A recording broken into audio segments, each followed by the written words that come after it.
rasgos ideológicos del fascismo eran los siguientes: oposición a la democracia y al comunismo.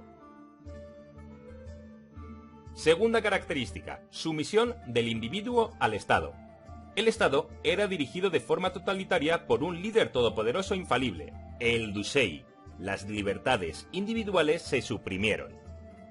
Tercera característica: existencia de un partido único, el partido fascista, fuertemente jerarquizado en torno al Ducey. No había elecciones libres. Cuarta característica: culto a la violencia. No se pretendía convencer al contrario, sino eliminarlo por medio de la violencia física o psíquica. Cualquier forma de oposición era duramente reprimida. Característica: culto a la violencia. No se pretendía convencer al contrario, sino eliminarlo por medio de la violencia física o psíquica. Cualquier forma de oposición era duramente reprimida. Quinta característica: monopolio de los medios de comunicación de masas, como por ejemplo la radio o la prensa, y el uso de la propaganda para controlar y manejar a la opinión pública. Se dio gran importancia a los hechos del fascismo eran los siguientes: oposición a la democracia y al comunismo. Segunda característica: sumisión del individuo al Estado. El Estado era dirigido de forma totalitaria por un líder todopoderoso e infalible, el Ducey. Las libertades individuales se suprimieron. Tercera característica: existencia de un partido único, el partido fascista, fuertemente jerarquizado en torno al Ducey. No había elecciones libres. Cuarta característica: culto a la violencia. No se pretendía convencer al contrario, sino eliminarlo por medio de la violencia física o psíquica. Cualquier forma de oposición era duramente reprimida. Quinta característica: monopolio de los medios de comunicación de masas, como por ejemplo la radio o la prensa, y el uso de la propaganda para controlar y manejar a la opinión pública. Se dio gran importancia a los símbolos, los grandes mítines y los desfiles con la finalidad de adoctrinar a las masas. También se controlaba la educación. El fascismo no es un movimiento que se desarrolló de manera homogénea en todas partes, sino que depende del contexto político y social del país. Sin embargo, podemos realizar una lista de generalidades que pueden ser aplicables en mayor o menor medida según el régimen autoritario del que hablemos. Probablemente, la principal de ellas sea el totalitarismo. Las libertades personales, de prensa y toda oposición son prohibidas e incluso perseguidas. Es decir, viene a ser lo opuesto a una democracia.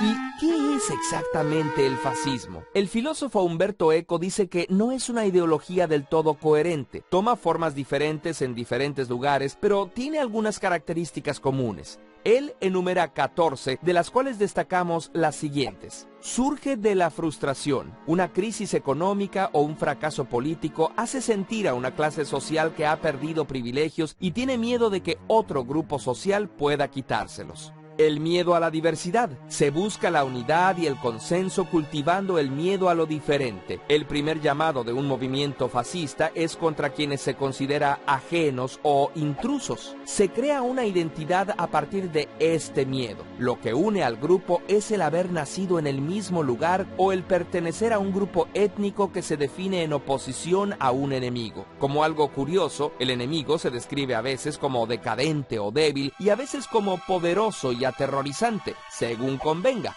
El elitismo, la idea de que el pueblo propio es el mejor del mundo y de que los líderes son lo mejor de la sociedad, y lo han demostrado llegando a su posición por la fuerza. Por lo tanto, todos los subordinados son despreciados por débiles. El culto a la tradición. El fascismo se alimenta de la idea de que en el pasado las cosas eran mejores y que hay que retornar a esa antigua grandeza. El irracionalismo. El fascismo desconfía de la reflexión profunda y de la crítica. Es preferible actuar antes que pensar. Por eso la cultura y la ciencia son sospechosas. Goebbels decía: cuando oigo la palabra cultura, echo mano a la pistola. Se vive para luchar. Los fascistas ven a los pacifistas como débiles e ingenuos. La vida es una guerra constante que solo podrá terminar cuando se extermine a los enemigos. Esto es una contradicción. Una vez que se acabe con el otro, llegaría la paz, lo que contradice el principio de guerra permanente.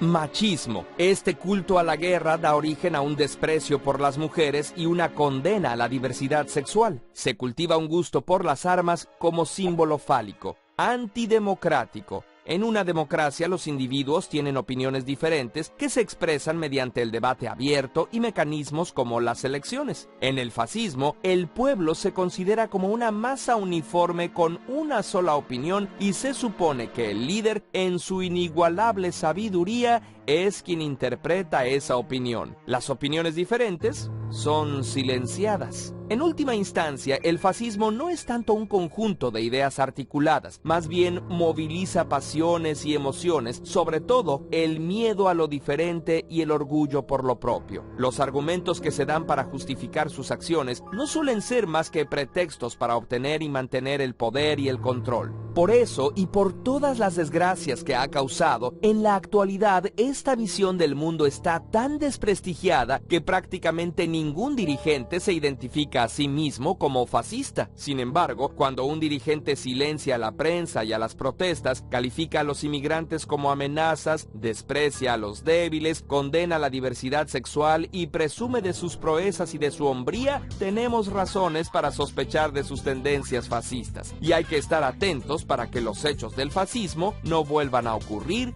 jamás.